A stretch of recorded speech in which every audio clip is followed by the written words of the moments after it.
Welcome to Tell Me Your Story. I'm Richard Dugan, and we are here to celebrate, of course, 15 years on the radio. And now, of course, we have the podcasts and the video casts and all that good thing. And we're here Sundays at 7 a.m. and 7 p.m. Sundays. It is Monday. Mondays at 1 a.m. and Wednesdays at 9 a.m. for a special edition of Tell Me Your Story. We stream the programs at those times live at richarddugan.com, and we have podcasts at SoundCloud, iTunes, TuneIn Radio, Spotify, Stitcher, Player FM, Blueberry, iHeartRadio, Amazon Music, and many other locations.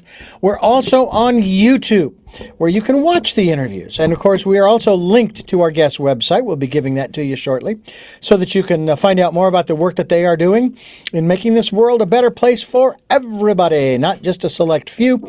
And we also hope that you will spend time listening to that still small voice by participating in the Decade of Perfect Vision, the 2020s, and just stop and listen, and we'll bring that into play as well as we talk with our guest today. If you'd like to support the work we're doing, if what our guests are talking about resonates with you, and you'd like to do that, we would greatly appreciate any support you can give us. All you have to do is go to PayPal, put in my email address, richard@richarddugan.com, and any amount is greatly appreciated. We'll take energetic support as well. Today's program is going to be focused, as the last few have actually, on, I'll put it this way. It's going to focus primarily on women. And there's absolutely nothing wrong with that. We have been talking about this for some time. We're going to talk about a website that kind of epitomizes this.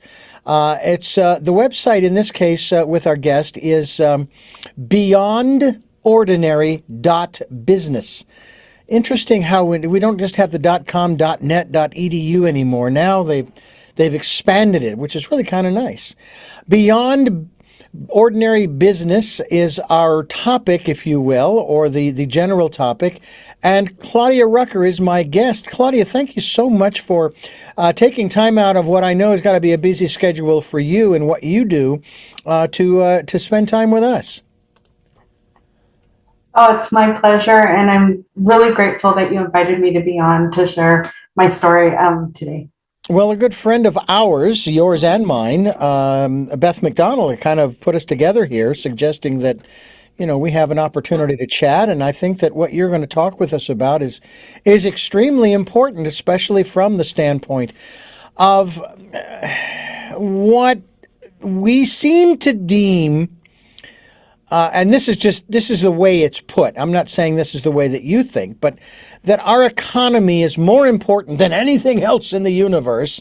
And that if we don't do something about our economy, in other words, getting everybody back to work and making sure that everybody's businesses are making money, and it's like that's the bottom line. But you're here to tell us that isn't the bottom line. Yeah, of course, we need money to put gas in the tank and food on the table and a roof over our head and that kind of stuff. But in the final analysis, even though you are working with female entrepreneurs, women entrepreneurs, and women wanting to go into business for themselves and so forth, it's not all about that. It really is about relationships, isn't it? Yes, definitely. It's being in right relationship with yourself and then being in right relationship with those that you care about.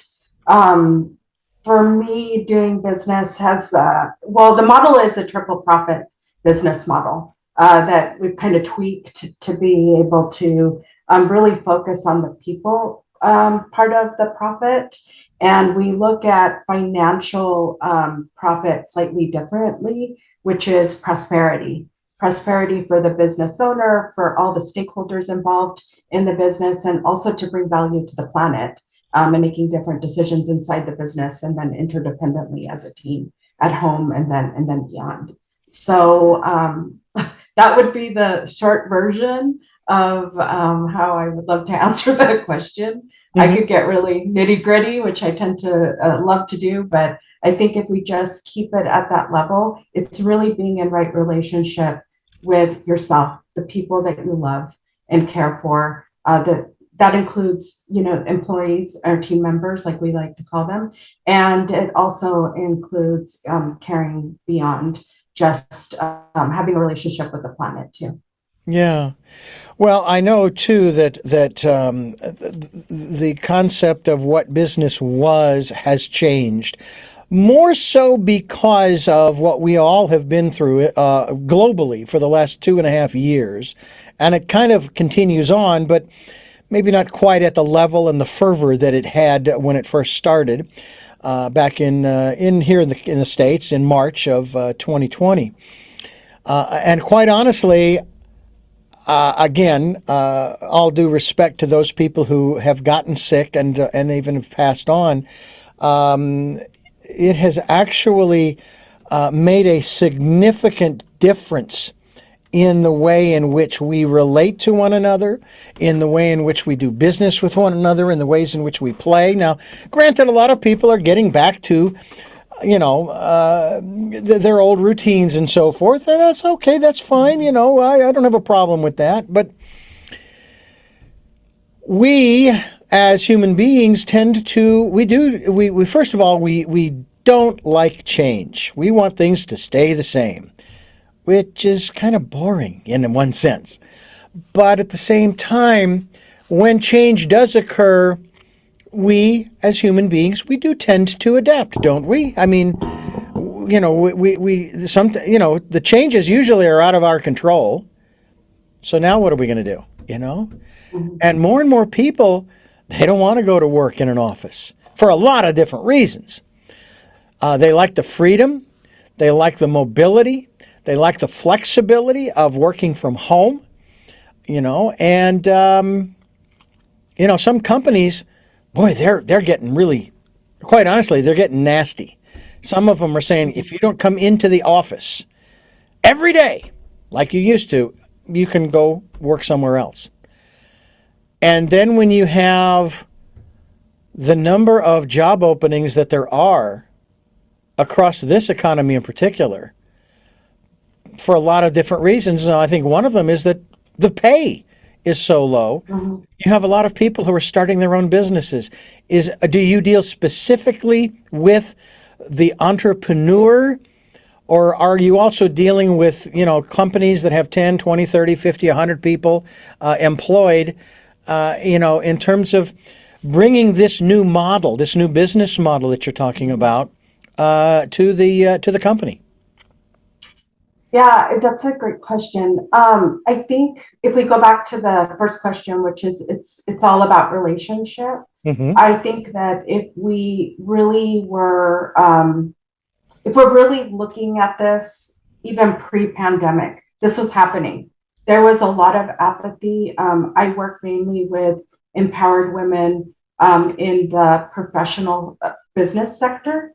So what we were seeing before and what I was experiencing as an entrepreneur, because prior to COVID, I did have my own business, and the model really was birthed there. It was co-created with our team members, and so I think these challenges were there. But during COVID, what happened is we were faced with so much change, and that kind of gave us the courage to actually speak out and say, yeah, we're not going to do business the same way, either as employees or as business owners. As business owners, we're probably looking for a solution to this challenge of having empowered employees saying, yeah, the old way doesn't work for us.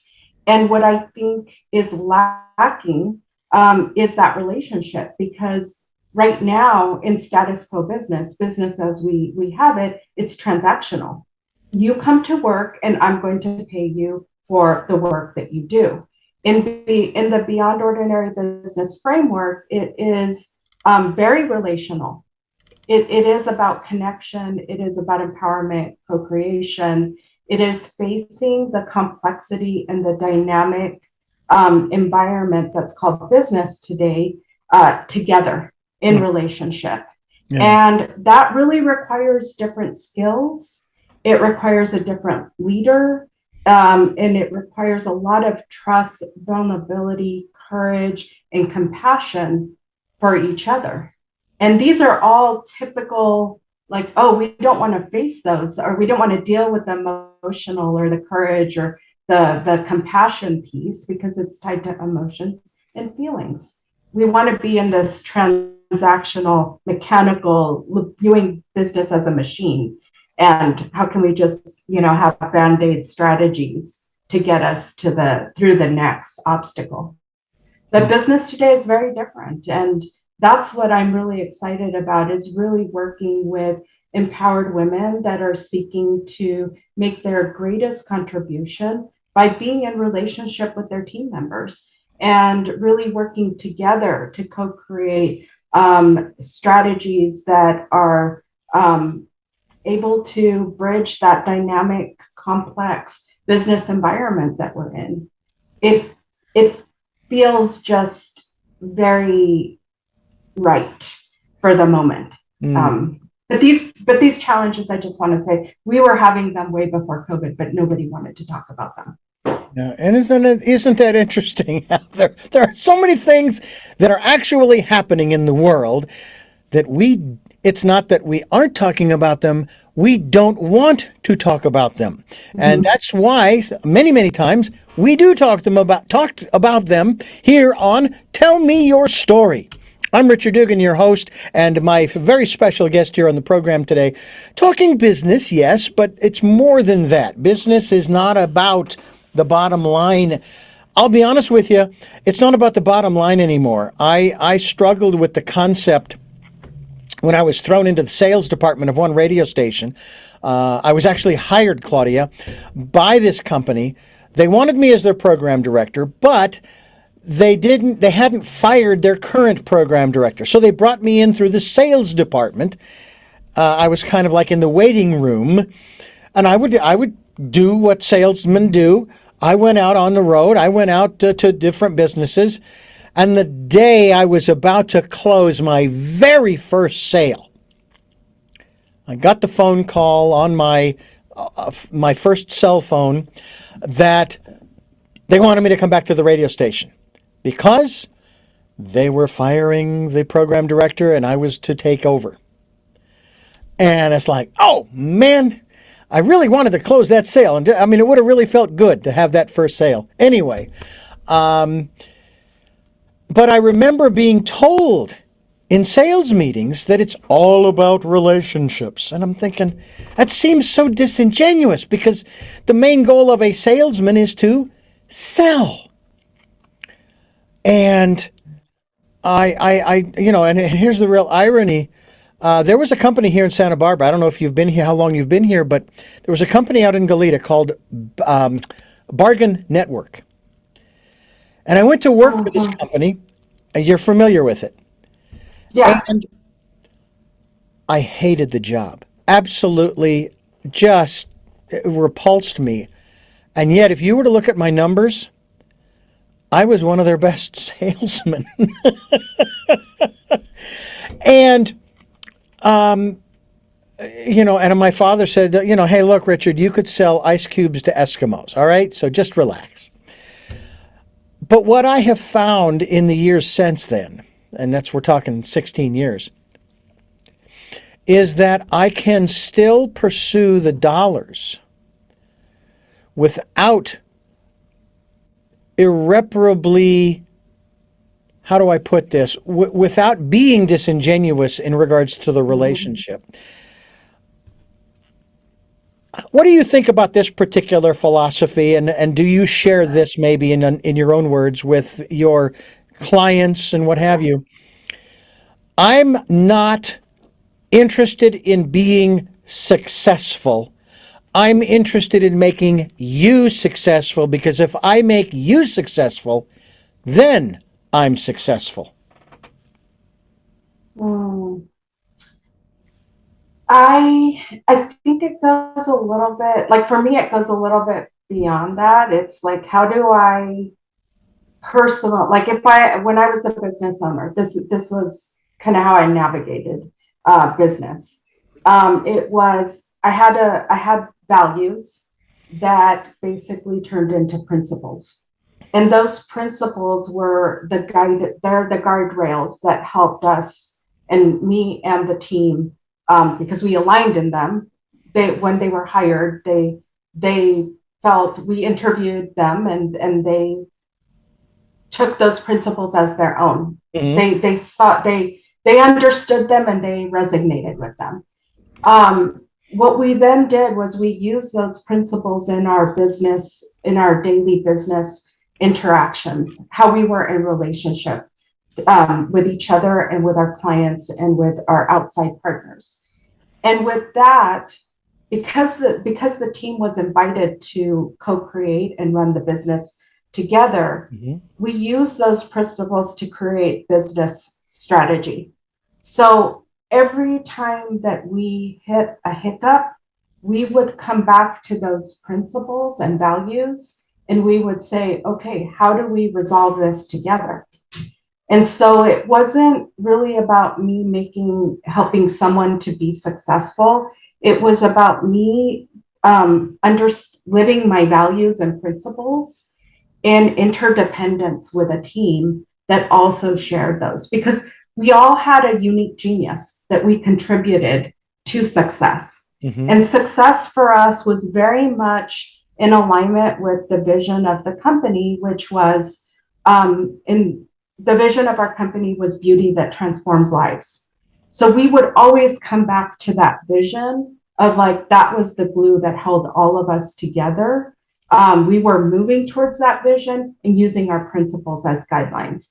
And so as long as we were living our values and in right relationship with each other, which sometimes meant having difficult conversations that were highly uncomfortable, but we trusted that we would come to the right solution as we were moving towards that vision. So it wasn't a me and you success. It was guided by values, a success for the team, for the company, and for the outside stakeholders. And I think that's what shifted for us, was that we were really in alignment with each other and we were going through business, trying to obtain success. And that success was not a success that was defined by outer success. It was really about inner success and really finding this beautiful flow of life, which we felt spiritually in between all the ebbs and flows of the challenges that business and life brought to us, because we couldn't take the personal out of the equation. Mm-hmm. We were trying to live in as integrated beings, both coming to work, understanding that what we experienced in our daily lives really had a very big impact. And to give you an example, there were some times when we had a coaching philosophy and mindset there. So my role as the leader there was to coach the team to help them find their own solutions. But I was very cognizant that the women that I worked with had difficulties in their outside life. And so I would always check in with them and I would say, hey, is right now a good time to have a coaching session? Or is right, and they would feel very comfortable to tell me, today I'm under resourced, and we would just press pause and they would continue on doing what they needed to do in the business to keep it going. But they didn't have the capacity, Richard, to handle any more than just showing up and being fully present for our clients in that day. And I respected that. Mm-hmm. And in turn, that's what really kept us in relationship and kept us working in this very beautiful way towards our goals. And that's what we considered success. If we could just come and be integrated human beings that were cared for and understood and mattered and were seen and valued, then to us that was success. And we knew we needed to keep the money flowing because that was a vital resource. And we knew that we wanted to continue to bring other employees into this because there was very much a mindset of, you are our legacy in the world. So we're going to invest in you. And when a new team member comes in, you're going to invest in them. but we're going to work together to keep this business sustainable, because sustainability meant that we could transform lives, and we could change and disrupt our industry. And that included business as well as our professional industry, which was beauty. Well, it sounds to me an awful lot like, and this just is the way that it is, kids. The business model that we've been living under for I don't know how many decades, or maybe a century, since maybe the Industrial Revolution, has been very patriarchal. And also, maybe not ignorant of, but certainly cognizant, they have to have been cognizant of the fact that yes, they do have human beings working for them, but unfortunately, they didn't care that they had human beings who were just like them working for them. And to me, a lot of people get all bent out of shape with regulations. And I say, do you know why regulations were instituted, why we have them today? And I will be the first one to admit that I think regulations have gone a little over the edge, a little crazy. But they were originally instituted because business refused to do the right thing. Why do you think we now have child labor laws? Okay?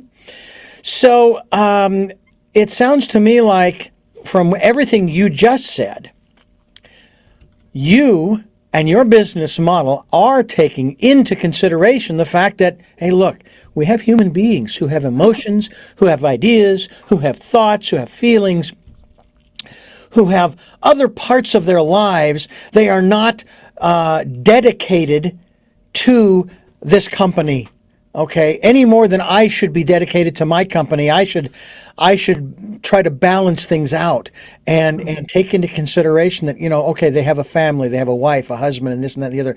Oh, and he's going in for this, he's going a medical procedure, or the children are having trouble in school, or whatever those outside issues are that impact the way in which they are, their level of productivity.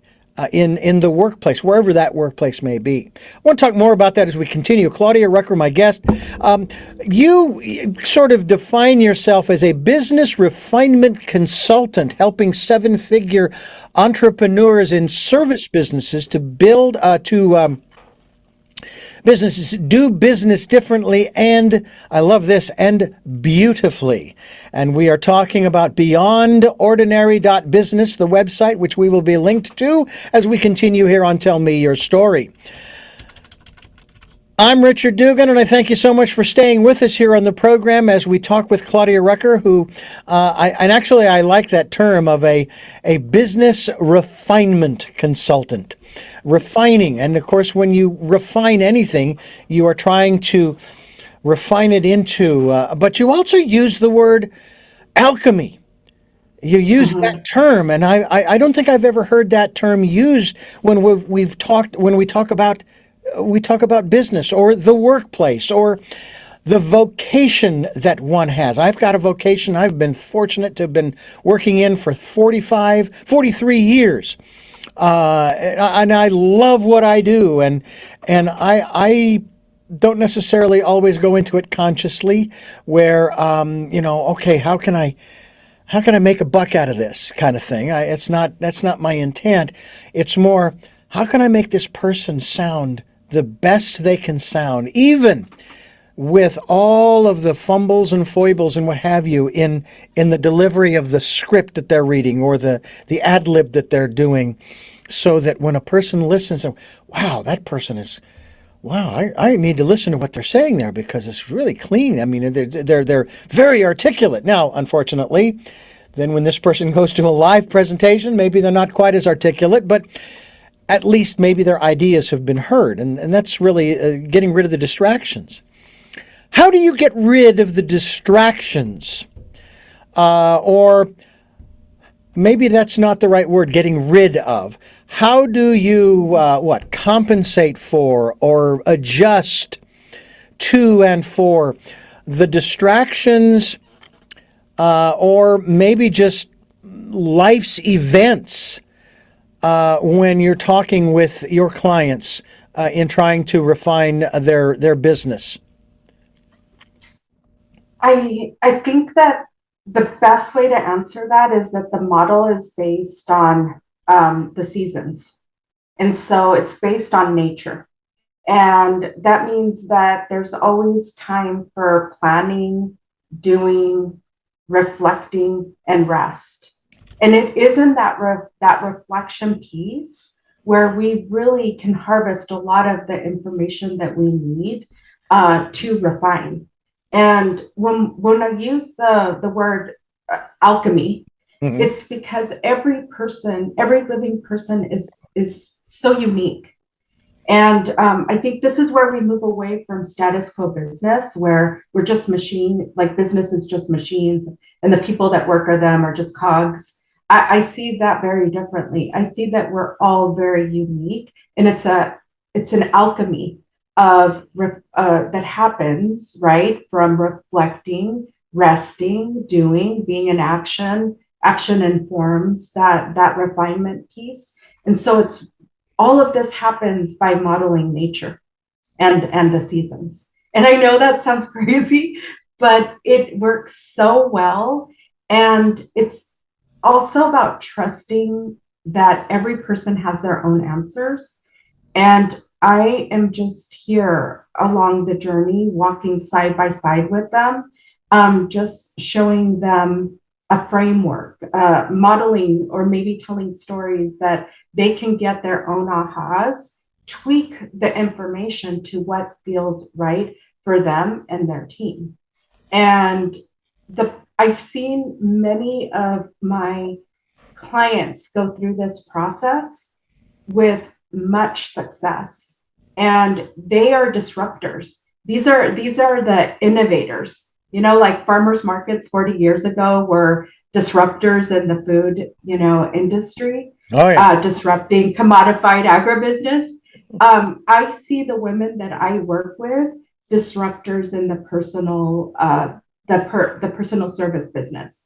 And there's 6.3 million women. This is according to American Express's 2019 Women in Business report. There's 6.3 women-owned businesses. Half of them are in the service sector. And to me, that's 3.15 opportunities to leverage their businesses for good and disrupt industry and bring more humanity. Because ultimately, doing business beautifully is by bringing a kinder world of commerce to fruition. It's about caring. That's what I hear when you speak, Richard. I Mm-hmm. hear that you care deeply about what you do. You care deeply about the relationships that you're in and how you're of service to people. And that's what I want people to reimagine business, that you can care, you can make a triple profit, one for the planet, one for people, and a financial one that brings prosperity to people. But we have to think outside of the box, and we have to trust that people have their own answers, and that they just need maybe a model, maybe someone to hold space for them and ask them the right questions so they can get their aha moment. And that's the alchemy in this whole beautiful process. You use a word in the description of what you bring to the client and their business. Obviously, you're going to work towards helping them to make a profit. Certainly, of course, but you're also going to create a human flourishing business culture where everyone, including the founder, the creator, thrives. That is a key word. I will tell you that I use this phrase: I'm tired of surviving. I Mm-hmm. want to thrive. And I have to tell you that it's really interesting. I don't find myself in that survival mode anymore. I really do find myself in the thriving mode. I did find out that there is such a word as thrival. There is thrival. But, it's one of those things where we don't hear about people thriving. We do from time to time, especially our guests, because they've been doing the work they've been doing for so long. Do you find that? And I'll put it this way: the question was asked of individuals by someone who is very knowledgeable in the hospitality and restaurant business, and the question was to someone who wants to open a restaurant: why do you want to open a restaurant? Well, and of course, usually the answers are, "Hey, I want to share some of the recipes of my family. I want to feed people good food and have that wonderful ambiance of people in the building, in the restaurant, and so on and so forth." And the person asking the question says, "Wrong answer. You go into business into a restaurant to make money." And I thought, I don't want to do it then. Because if that's the only reason or the main reason, you hear the statistics. I work with a gentleman who deals in the hospitality industry. And after a year, a high percentage of restaurants, they fail. And after 2 years and 3 and 4 and 5.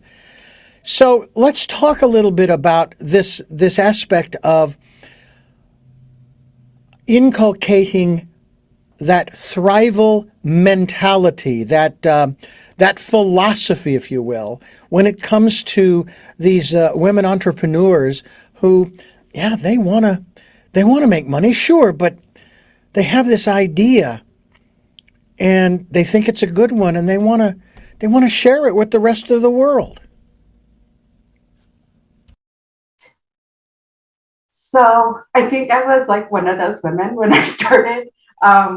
My story is that I I've always loved business. I didn't go into business. I wanted to be a veterinarian, but I got a scholarship to study international business. And the my benefactor that gave me that scholarship, I studied in Switzerland. Um, when I think I was the first graduating class, this will date me, but I was the first graduating class that actually studied international business and got a degree in international business from Franklin University in Lugano, Switzerland. And my benefactor was the one that just saw something in me, said, you know what, she's going to be a great business person. I'm going to give her the scholarship to go study. I come out of the university and I end up working for his business, and I end up growing through various stages of the business. But in that process, what I understood is that I loved solving problems, and I loved working with people in collaboration with solving problems. What I didn't like was the disharmony piece of it. And yet business always seemed in conflict, right? Business to me was always it was not harmonious, and a lot of times that disharmony cost us a lot of time and money. And to me, what I was trying to figure out in business was like, how do we find that perfect balance between co-creating, being financially sustainable because we need the money piece, but to co-create, people have to be happy. They have to love what they were doing, and we have to harness their unique genius.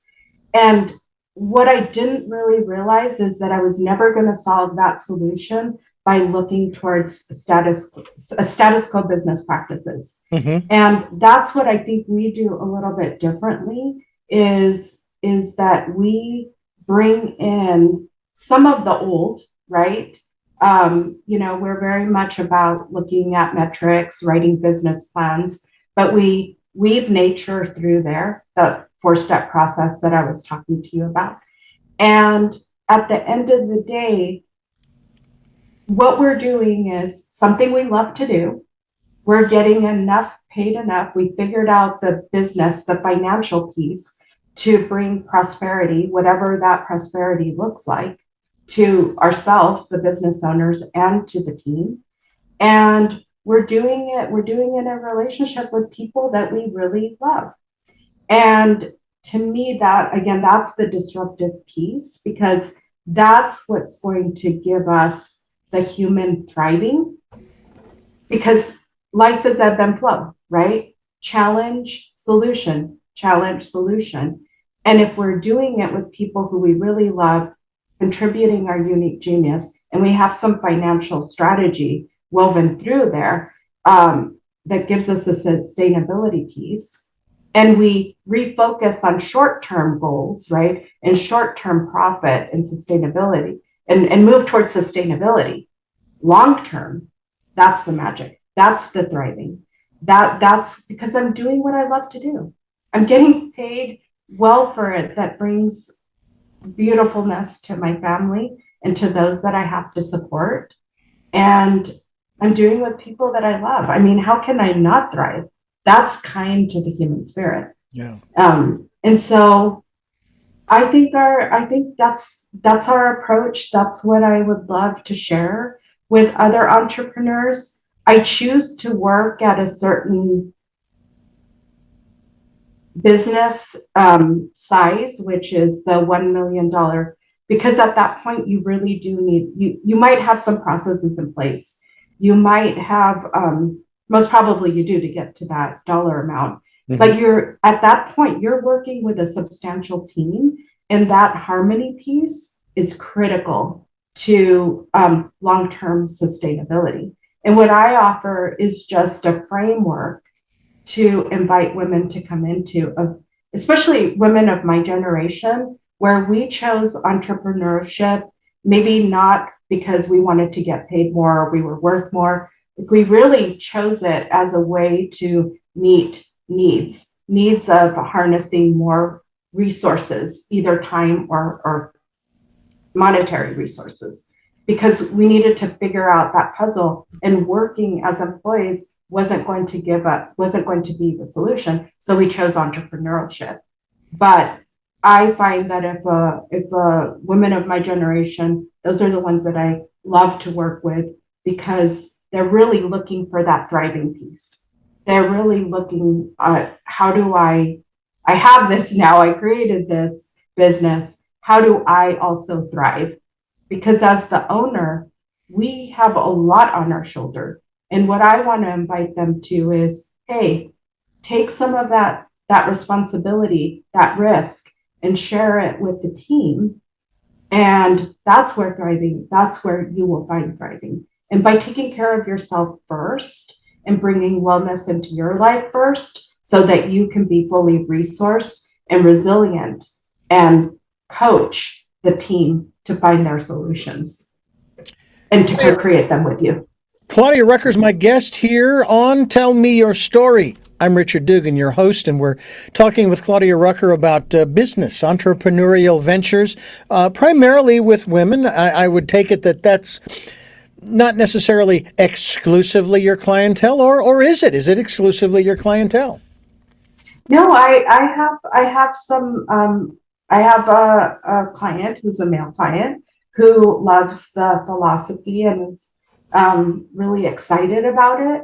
I tend to focus mainly on women of my generation because they're at the point in their life where they're seeking. They've tried status quo business solutions. It's gotten to them to maybe outer success, awards, financial success, but there's something that's missing. Typically that's meaning and purpose and care for themselves. And they're seeking for like this outside of the box solution, but it doesn't necessarily, I'm equal opportunity, open to share this business model with anyone who finds it interesting. I just have seen, Richard, that women tend to be seeking this more than men. They're open, they're willing to explore and experiment with me. Her website, Claudia's website, is beyondordinary.business. That's beyondordinary.business, which we will be linked to. I wanted to ask you in regards to this aspect of cultivating a particular, the term today now is cultivating, I guess, a different, what do they call it, a business culture now or something like that? In the work environment. Well, the work environment's changed so much that it's like I've worked at, I actually did a tally just the other day, and it turns out that in the 43 years, I've actually worked for 10 different radio stations. Several of them, of course, in Phoenix, Arizona, and then, of course, here in Santa Barbara, I've worked for several. And I am now at a radio station that I've been at for 16 years. Early part was part-time, but overall 16 years. So it's the longest job in my career that I've ever held.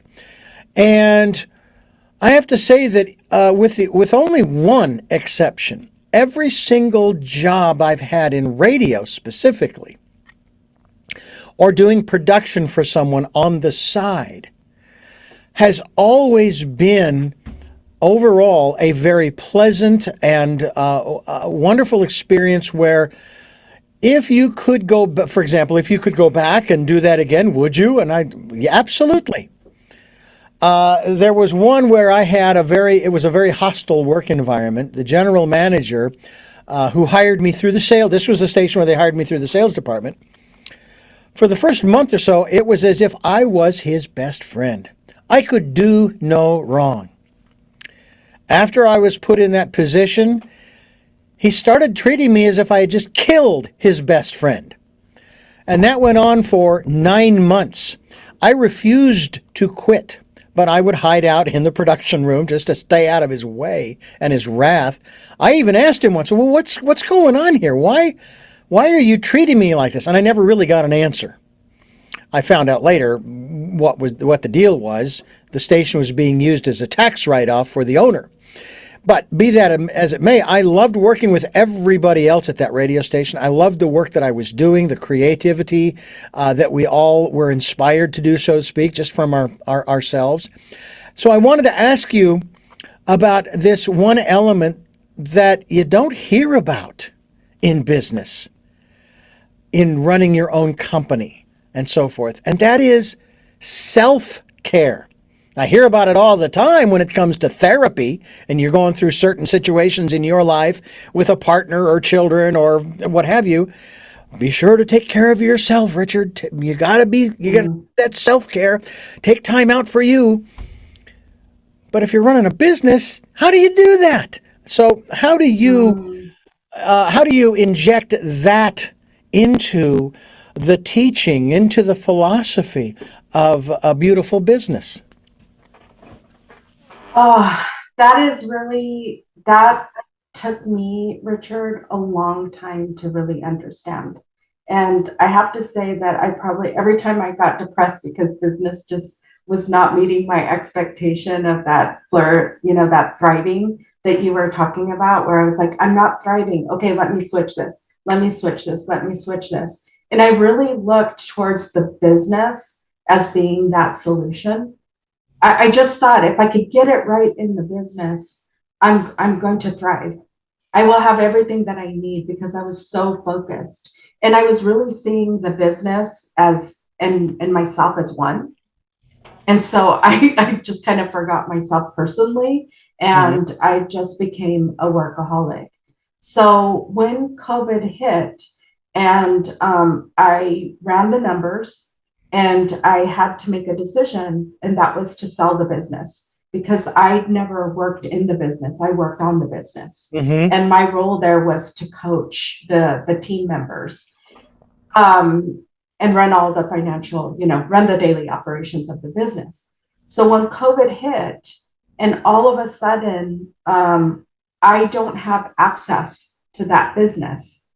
It's like somebody crushed me and I lost my identity. I no longer had that vehicle to get to thriving. So I really had to come back and do a lot of soul searching and build processes. I call them rituals now because that's the way they feel for me, to take care of myself. Because what I understood is that if I take care of myself, I'm going to show up in a very, very different way. And I'm going to show up in a way that is regenerative, that supports others and supports myself. So it's really about creating practices. And this is part of what we teach, is there's very practical skills that we teach our clients. And that is how to create practices that bring wellness to yourself and then to the business. And again, it's you and we. It is being at the intersection of taking care of yourself and then taking care of other people and being very practical about it. We use that nature, the model of the seasons, and I use that in my own personal life. And I do planning. I work, I reflect, and I rest. And I take that from the day all the way up to the year and even up until 3 years. So I'm very much planning, reflecting, resting, and being in action. I don't leave that out of the day. It's built in to every aspect of how I spend my time and what I focus on. And that's how I care for myself. Mm. We are talking with Claudia Rucher. She, rather extraordinary title, if you will, business refinement consultant. And we certainly hope that you will look her up by going to beyondordinary.business. That's beyondordinary.business to find out more about her, about the work that she does, that maybe she can help you to thrive in the work that you are doing. And I will tell you that as far as this program is concerned, we encourage people, Claudia, to do something they love doing. And it's going to, it's when I say that, I hear in the back of my head the line from this old motor oil commercial going back 20, 30 years. Yous can pay me now or yous can pay me later, dealing with, taking care of your vehicle or taking care of your body in terms of eating the right things, and so forth. Well, in this case, it would be the same thing as far as your business. Because I would venture that if your business wasn't doing well, you don't just walk away. It's going to it actually costs to start a business, and it actually costs to end a business. So, if you can start a business that is going to have some longevity, assuming that's what you want, and you want to make sure that it's something that you enjoy doing, that's half the battle. I mean, I now, when I approach new projects, especially when it comes to narrating books, and I tell you what, I've got a major project I'm working on now, and I thought that I was going to enter this thing going, oh, my God, 6 books, they're 110,000 words each. Oh, Lord, this is going to be drudgery. I'm never going to, no. It's like every time I sit down to record a chapter, I'm excited about reading the story as if I was reading it for my own pleasure, as well as producing this narrative for the client and making it the best that it can be with my editing skills. So we encourage you folks, find your life's purpose. Let's talk a little bit about that as we continue with Claudia Rucher. Again, it's beyondordinary.com, and it's not a .com. I beg your pardon. It's beyondordinary.business. And we're going to talk about the whole life's purpose concept here in just a moment as we continue here on Tell Me Your Story. I'm Richard Dugan, your host, and Claudia Rucher is my guest, and we are talking about the work that she is doing, her business, beyondordinary.business, and being a business refinement consultant. Again, it's a whole new one on me. By the way, here's another term for you. I had never heard this before, and I was watching a video of a guest that's going to be upcoming on this program. He's not only a chef, he's got a medical degree. And he now uses the term culinary medicine. And he says it's not just what you eat. It's how you eat it. It's where you eat it. It's when you eat it. It's with whom you eat it. I mean, it's like almost to the extreme of holistic. And I can hardly wait to talk to him about that. So let's talk about this aspect of helping people to refine their business model through your business model, your 4 steps and so forth. And that person's, shall we put it in this context, that person's life's purpose, or that which they can do that brings them joy, that they would love to turn into a business, yes, to make money, but also to share that vocation with the rest of the world, as I mentioned earlier? Well, I think that this concept of being passionate and finding meaning, it's very much in the mainstream right now. Um, I think what happens is you can be passionate about something, you can start the business, but to carry that business to sustainable, to be sustainable, to Mm-hmm. be long term, it really takes skills. It takes experience, and it takes support. And so what I want to share with the listeners is it's not just having purpose and meaning. It's about being very grounded and present to what's happening in the business and in your personal life by taking care of yourself. And in addition to that, it's really being supported. It's really being supported with a caring group of trusted partners. And this is where I think the model is so beautiful, is there's a piece of it where we actually teach entrepreneurs how to go out and seek support from trusted partners, because long-term sustainability, you can have long-term meaning in life, but you could very well get trapped into the entrepreneurial lie, which I like to call it, right? Is, Mm-hmm. oh, I'm going to take this thing that I'm very passionate and I find it brings me a lot of meaning and purpose in life. And now I'm commodifying it for financial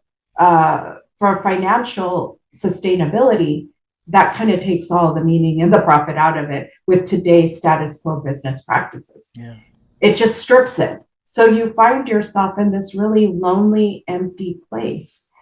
And what I would like to invite our listeners to really hear is, yes, purpose and meaning. Yes, business success. Yes, being supported by trusted partners and in relationship with employees. Yes, financial literacy skills, empathetic communication skills, experience and practice. It's not one thing, it's multiple things working interdynamically, and seeing your business as a living organism that needs to be cared for, with support of multiple people. Are And so it's a rather complex answer, Mhm. and one that is totally unique to the business owner. Well, now, would you say that there are some environmental slash institutional challenges that you have to overcome? And I speak specifically of our educational system in this country, that most people, I don't know how many people, I don't know what the stats are on how many people, but there are those who are not happy with the current educational system. It's just woefully inadequate. It's just not teaching our kids what they really need to know, and so forth. But see, they were saying that when I was in school in the 70s. And so it's got to have gotten a whole lot worse, on top of the fact that you don't have a real safe environment anymore. I mean, good Lord, I don't know that I'd even want to go to a brick and mortar school with the dangers, let alone I'm wondering about the attitudes and the mentality, shall we say, of the younger generation, and that would be anybody younger than 62, the millennials, the whatever the generation A, B, C, D, E, F, G. What are some of those challenges that you face, or do you really face them because the folks that you're working with, who are usually probably around your age, maybe a little over, maybe a little younger, they're already in the mindset of there's a lot of work I have to do, and so forth and so on, and they're coming to you saying, can you help me? Because I need to get educated in these different areas that you kind of alluded to earlier. Because it's like someone said to me the other day, they should be teaching kids, even though most people most people don't write checks anymore, how to balance your checkbook or keep an eye on your balance and make sure you don't overspend on your card, kind of thing. And how to figure out whether or not you're getting a good a deal on the house and the car, and the best prices maybe for the things that you buy for the house. Those kinds of financial issues. I mean, I was asked the other day, "What's a fiduciary?" It's like, well, why don't you Google that? I have no idea. But are these some of the challenges, or are people coming to you with that already part of their makeup, that they got it, but they need a little support? Um,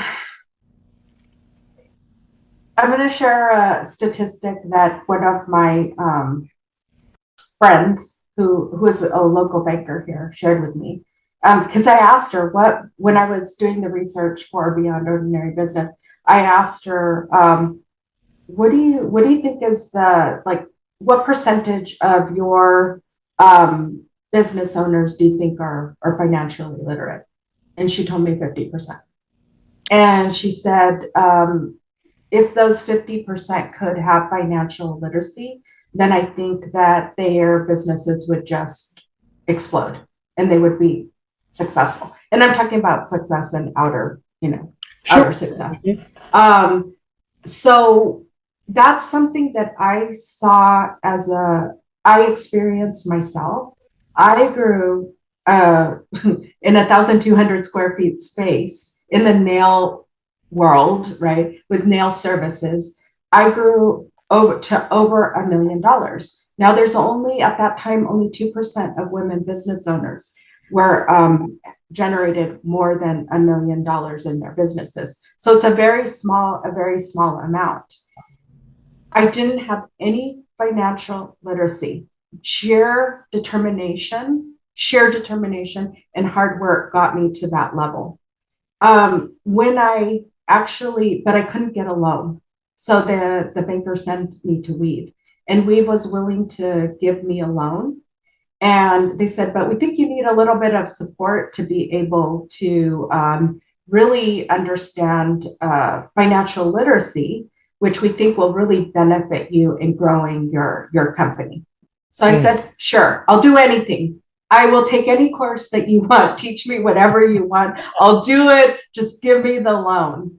And it was the best decision I ever made, because with financial literacy, a whole new world opened up to me.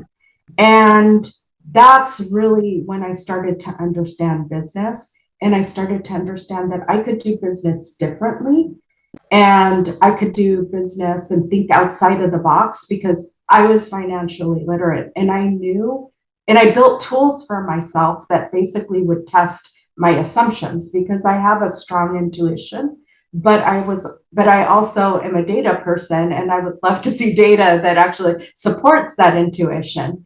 And Mm-hmm. it was that magic. The financial literacy was the key piece to it.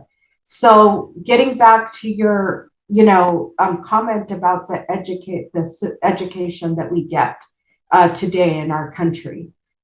It's so deprived of really practical knowledge, core knowledge that we need to thrive as human beings. And I think that it's one of the greatest sadnesses that I have about the education system is teach practical skills, teach the youth how to use them with practical tools that will help them. And we're seeing more of that. But I've seen the benefit of that. In our business, what we did was we taught a toolkit. We called it the toolkit for life, and they were life skills, which was empathetic communication, business and personal financial literacy skills. And we also gave women a place to hone their skill that they had learned in trade school, we were in the cosmetology industry. So these are mainly 20-year-old women that are not college bound and that come from generational poverty. Well, we gave them that toolkit and a place to hone their skills, their and practice all of these.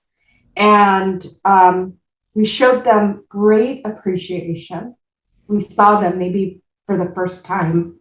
We saw them as the beautiful people that they were. Mm-hmm. And they were, and then, I'm sorry, I'm going to get a little emotional because I have seen just such a radical change in these women. And we empowered them to be in choice. And what happens from that? You know, they leave our environment, our business, and we knew that they would from the very beginning. We knew that we had 1 year with them to help them hone these skills. And from there, we knew that they would go on and transcend the beauty industry into the medical industry or use entrepreneurship as a vehicle to get out of generational poverty or for home ownership as another vehicle. But those practical, tactical skills and giving them a place to hone them, that was the magic. And then I heard that the challenge is 50% of our entrepreneurs don't have financial literacy. And I was like, this is where we could start. I could start with financial literacy, planning, how to prioritize, all of these skills that we're not really given before we get our business license, but that are crucial in our sustainability and our long-term success, whatever that means to any of us. And that's what I think about the education system and how we're really, really missing the mark and how we can leverage businesses to fill in that gap. Now, here's the real irony to the criticisms of the educational system. I wonder how many parents of children during COVID who criticized the educational system when we were getting rather fatigued after a year and a half and they wanted to send the kids back to school. I'm going, wait a minute. You criticize the school system, but now you want to send them back? I don't get it. You know, that makes no sense to me whatsoever. And basically it's, well, we need the babysitter. We need the schools to take care of our kids so we can go off to work or what have you.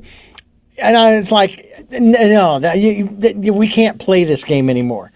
We've got to fix it. And I have to say that I would never go back and file a lawsuit against the grade school and high school that I went through for the things that I feel like they didn't teach me. I would be grateful for the things that they did teach me and the education that I have gotten since. You have an MBA? No, I have a BA, and I say that I have an MBA from the School of Hard Knocks. Hard Knocks, right. That's what my MBA is from the School of Hard Knocks. There you go. Well, I have, and I'm not sure which is higher, a PhD or a master's. I get those confused. PhD. PhD is a higher. I like to think of myself as having a PhD in eclectic studies because doing this program, it's just been unbelievable, the education that I've gotten. I want to ask you before we wrap things up here, you used the word intuition. We want to talk about that a little bit as we continue here on Tell Me Your Story. I'm Richard Dugan, your host, and we're talking with Claudia Rucher. She is a business refinement consultant, if you will, and that is at beyondordinary.business. That's beyondordinary.business. Will be linked to your website too, Claudia. You used the word intuition a few moments ago to talk about this aspect of let me put it this way. I have no idea how to write out a business plan that I need to take with me to the financial institution to get a loan to start a business. All right? I don't even want to deal with writing a business plan that I would take to a financial institution to get a loan for my business because I just want to do what it is that I do. I don't want to deal with all of that other stuff. And it's like, could I just get a staff? Claudia, just give me a staff to take care of all of these other things so that I can just do that which I love doing. And I'm sure that you run into people like that. But How does intuition play into all of this? Because it sounds to me like what you described just a few moments ago about going in and getting a loan, and the requirement was that you had to take some financial educational course of sorts. And you said, I'm in. And obviously, that must have been there wasn't an internal struggle. You wanted to get the loan, and it wasn't just about the money. It was about starting, as you've used the term, sustainable business. You just knew that you knew that you knew that I'm going to do it. I'm not going to do it. Sure, you're going to do it. You've made the decision because this is the commitment you've made to yourself. What about that still small voice we promote here on the program quite regularly that we want people to go within and listen to? How big a role, from your perspective, does that play in a person's starting and running their business? Mhm. It's it's fun to, I mean, it's so important. And most of the women that I own have trust their intuition, and yet there's a niggle, right? That is always like, oh, like a little voice that's saying, but you might be wrong. That's why the financial literacy and the data piece, that's why I like it, because there was always that niggle for me that was like, yeah, it's the self-trust piece. And yet what I have found is that having the financial literacy and the tools, the Mhm. practical tools to test those assumptions, or to test that my intuitive energetic yes, what happens is I'm going to be right on like 99.9% of the time.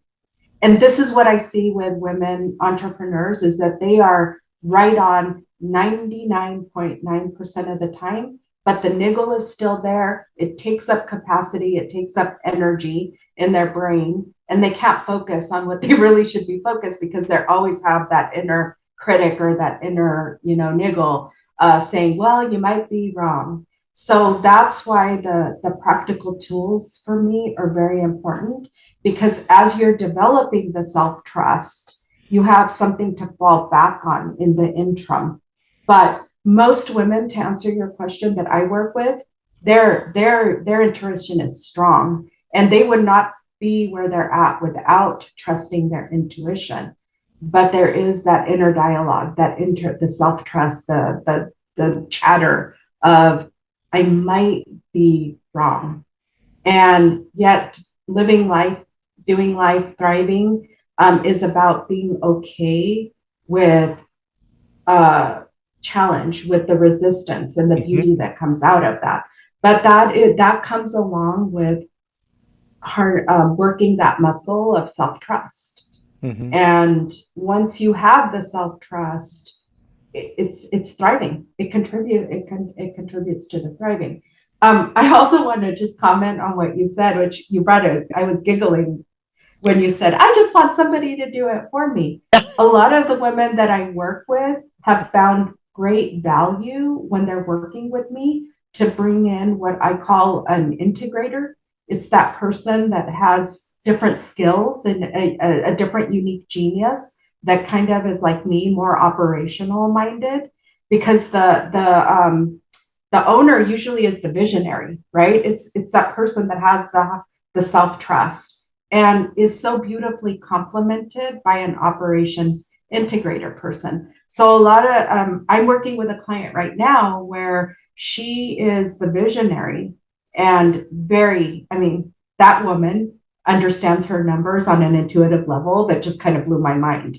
And yet she's working with a support person who she trusts and is a valued partner, and they are working together on the piece, the practical tools, the financial literacy, the data piece, so that the company, in case something happens to the visionary, the company can still continue moving forward. And there's a second person that is supporting the business owner. in case she wants to take a vacation, in case she wants to, have a baby, in case she wants to live her life on her own terms.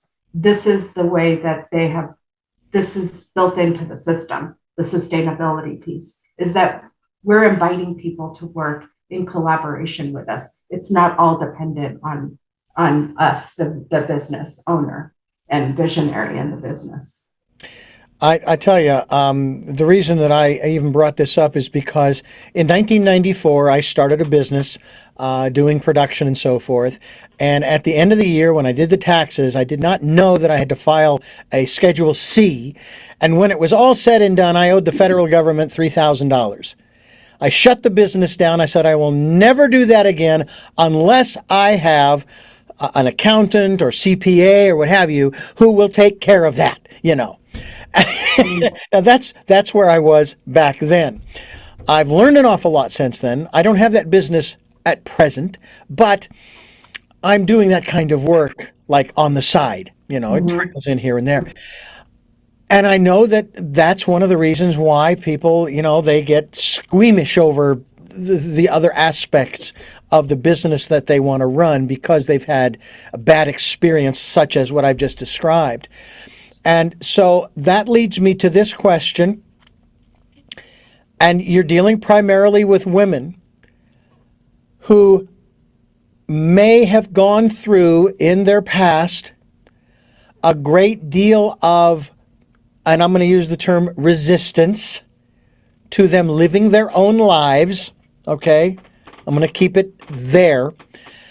And they come to you, yeah, I have this idea, but I don't know. And it's because people kept telling them, no, it'll never work. And, and you're not smart enough. You don't have this. You don't have that. You don't, and it becomes their self-talk. It wasn't, but it becomes the self-talk from the people around them. How do you break through that self-talk to get them to a place where they have the confidence in themselves, not just because they may not even have the skills and the abilities yet for these other things like the financial education, but the confidence to get it. Like you said, I'll do whatever it takes to get the loan. Where do you start with someone who's got that baggage? Well, it's a money mindset, right? It's a money mindset, but more than that, I think it's a lack of wanting support, right? Being stuck in the what we've been told, right? I was told by my immigrant parents, you work hard, you get up every day and you work hard and you'll be successful. I come from a long line of entrepreneurs that worked very hard to in their businesses just to be able to just survive. It was a survivalist mentality. I come along and I say, well, I want to be successful, but I want to be successful in outer terms. So I was fed and believed, my mindset was I have to do it all alone by sheer force, and I incorporated the hard work. Today I say the money piece and the success of the business comes by really understanding, one, where along the lines did you, helping them try to understand where along the lines they started to buy in to that piece of information that causes the resistance. So we're trying to figure out what the resistance is and build awareness towards it. And, sometimes that is trauma. And this is where the mental health piece, I am a very big advocate for mental health, right? Because what I have found, even in my own flourishing, is that without the mental health piece, addressing the trauma piece, that and understanding that I need support, and success will come by working in collaboration with trusted partners, and that they may know a little bit more than I know, but I'm in we're not in a judging relationship, right? I'm in relationship with them. They care for me and they want what's best for me. That's kind of, I share that story with them. And typically we'll do coaching around what's the resistance piece and work on the resistance piece and name it, be aware of it. And when it comes into the conversations, offer reframes. A lot of this comes, I was, during COVID, I was hired as the chief operating officer for a mental health agency that deals with the underserved Latinx population. And this is where I understood the benefit of the mental health piece, but I also understood that I could take some of those practices that they use in therapy and we could address those blocks, those resistance, and offer reframes for them. And in the reframing, that's the magic piece. If you have a coach that's coaching you and is hearing you and reflecting and asking you what you need in that moment. So it's coaching and kind of therapy. It's kind of a little mix of all of that, but really it's awareness building on the resistance piece. Well, I know that in my book Choices, the fourth step has to do with matching your personal input, which includes the people you surround yourself with, and it means that you need to be more discerning about the people that you have in your life, and that if you're not looking for yes people, but what you are looking for people at the very least who aren't tearing down your dream. All right, they may not be building it up, but they're not tearing it down, and so that's really the first step. And it's funny because I have found that the this process of these negative thoughts, if you will, those challenges. I don't think that I have ever been told, but it's because I've heard the messages from elsewhere. In other words, no, what my parents never told me I couldn't do. My siblings never said you can't do. My educational system never really said you can't do. And yet, I still have some of those messages inside. And it's like, why the heck did I take those in? What the heck was I know. they weren't mine, you know? And so now I've got to work through those to say, hey, I can do damn near anything I want to do. Especially considering, and I think back to this, I would, just for your information, I was born legally blind. I couldn't drive until I had a lens implant when I was 36. And now, not only am I driving, but I'm actually taking flying lessons. I'm getting airtime in a small little plane of a friend of mine who's teaching me how to fly. Who knew that this would happen? It was certainly a dream, but I got to a point where I just kind of gave up the dream and said, that would be cool, but I understand I have these limitations, they're perceived, granted, but hey, and now here I am, and it's like, wow, because you just never know. Do you find that when you start evaluating and discerning the personal input, including the people around you, with the women that you deal with specifically, that their world sort of turns upside down in a good way, that things start happening to them as they begin to shift, that probably wouldn't have happened had they not shifted? Had they not made the mindset change and the attitudinal change, and maybe, again, listening to that, trusting the still small voice, the intuition?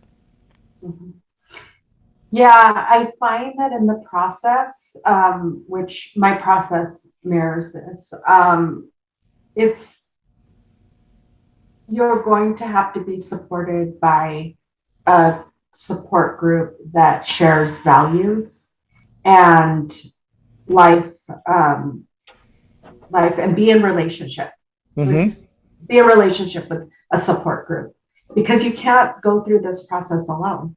There's a lot of, kind of, what am I going to keep and what am I going to do away with? I like to call it you're unbecoming that person that you were, and you're becoming this version of yourself that is committed to thriving. And in that process, it really requires a lot of support from people who share values. So I'm speaking to what you were talking about, surrounding yourself with people who care about you, that you're in relationship with, and that are going to be there for you. And I'm talking about professionally and also personally in your personal life. Um, but it is like with any process that requires refinement or beautification or change or transformation, it is that process of what am I going to take with me and what am I going to leave behind? And what I'm taking with me, I'm only taking what will serve me, to in creating this life for myself, being in action towards that journey and being just committed to learning. I don't know if you see the books over here, but I'm a student. I'm a student for life, Mm-hmm. and I'm constantly learning. I'm constantly, because I don't believe that I always have it figured out. I always believe that I can incorporate. So I'm never going to stop. It's you just kind of have to be, you have to be resourced enough to understand that we're going to constantly be in motion in life. And all we're doing is we're in action to try to figure out how do we handle the ebbs and flows of life so that we're grounded and present and we're really truly enjoying the relationships that we're in. And that can be any kind of relationship that we're in. So I hope that answers your question. I know I brought in a lot to it, but my friend calls me she says you're a concatenator, so I'm the queen of commas, right? Well, I will tell you, first of all, that stack of books, I don't know how it's still standing upright because you'd think it would fall over. And I don't know how you'd get any book out of the stack. It's kind of like the game, what is it, Jenga? You know, Yeah. they pull one out and it's going to fall over there. So I'm guessing that they're probably all glued together or something. That's fascinating. There's little shelves. Little There's shelf. little shelves Okay, that there you hold go. them. Yeah. Yeah. Folks, Floating shelves. yeah, if you're listening on the broadcast or podcast, you don't see it. So you have to go to the YouTube to see this stack of books in these little shelves that she's got there, which I think is really cool. I've got bookcases full of books, and I've got containers at home, boxes full of books that I have been collecting over the last 15 years of this radio program. I think what I'm going to do is I would love to find. I did this back in Phoenix before we moved to Santa Barbara. I had the same thing. I had been collecting books and books and books and books, and I went to one of the used bookstores, and oh yeah, we buy them. Maybe pennies on the dollar kind of thing. But hey, anything is better than nothing. I'm thinking I got to take these books and sift through them to see if there are any that I really want. I figure if they've been in the box for a year, I take the whole box and just see about putting these into circulation in terms of educating and helping people to learn more about what our guests are doing. That's something that I think is really cool. Talk about an education. What a great thing to have is to read all these different books. I still remember buying the copy of A Stranger in a Strange Land, the science fiction story. I could barely get through it. I mean, it was like this thick, paperback. Finally came out on Audible, and I must have listened to it 2 or 3 times. Loved the story. Hated the ending, but loved the story. And you just never know what you're going to learn from whatever it is that you read. But again, you do need to be discerning. And we thank you for helping us to understand that as well through the work that you do. Claudia Rucher, my guest here, and her website is beyondordinary.business. That's beyondordinary.business. This is Tell Me Your Story. I'm Richard Dugan, your host, along with Claudia Rucher. And Claudia, We are fast approaching the end of our program. I have three final questions to ask you. I want to thank you for. Oh no, lightning round. Lightning. Yeah. Matter of fact, I used to go off into and now it's time for the game show portion of our program where we do the lightning round where, I love it. I love it. Right. And every answer to the question is worth 500 points. But before this game called life. There you go. I want to let you, the listener and the viewer, know that this is Tell Me Your Story, New Paradigms for a New World. We're giving you choices and knowledge of those choices to help make your dreams come true. Sundays at 7 a.m. and 7 p.m. Monday mornings at 1 a.m. Wednesdays at 9 a.m. with our special edition of Tell Me Your Story. We also stream live at those times at richarddugan.com. The podcasts are on SoundCloud, iTunes, TuneIn Radio, Spotify, Stitcher Player, FM, Blueberry, iHeartRadio, Amazon Music, and many, many other locations, as well as on YouTube, where you can watch these interviews. You can see Claudia's stack of books behind her that actually looks like a stack of books, but again, it's these small little shelves, which I think is great. And then we also ask you to participate in the Decade of Perfect Vision, where we ask you to go within and listen to and trust that still small voice. I got to tell you, from personal experience, sometimes it takes a while to trust completely. Mm-hmm. I think that I'm at that place now where I do trust. And then there are times when I want to resist. I really do, but it's like, you know where that gets you, don't you? So please spend some time in that still, quiet, peaceful, calm space, just listening. And even if it's just being still, that's half the battle, to be quite honest with you. And if you'd like to support the work we're doing, we would greatly appreciate any financial help that you can provide us. And we have a PayPal account. And it is for your security as well as ours. And any amount is welcome. Just go to PayPal. You want to send, and they'll ask for you an email address to send to. And it's richard@richarddugan.com. With that, we now do move to the lightning round. We don't want to get struck by lightning or start any fires.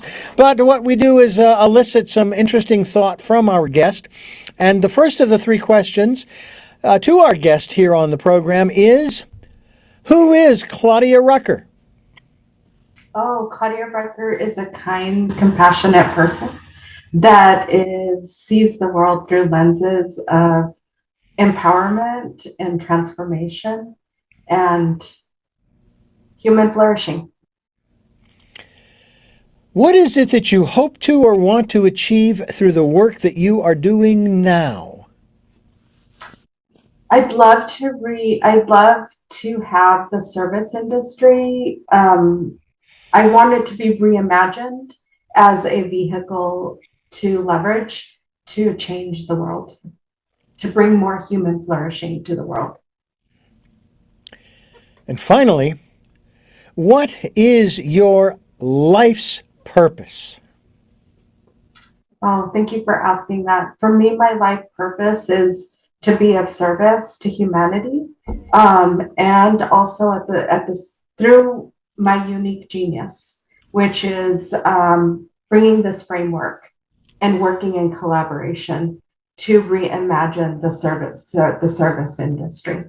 And while doing that and being of service, to not forget myself and be grounded and present to the joy of life when I'm in right relationship with myself and with others. Well, Claudia Rucher, thank you again for giving us so much time and sharing your story with us about beyondordinary.business and helping both men and women to create beautiful, sustainable, thriving, and what was that word you just used a few moments ago?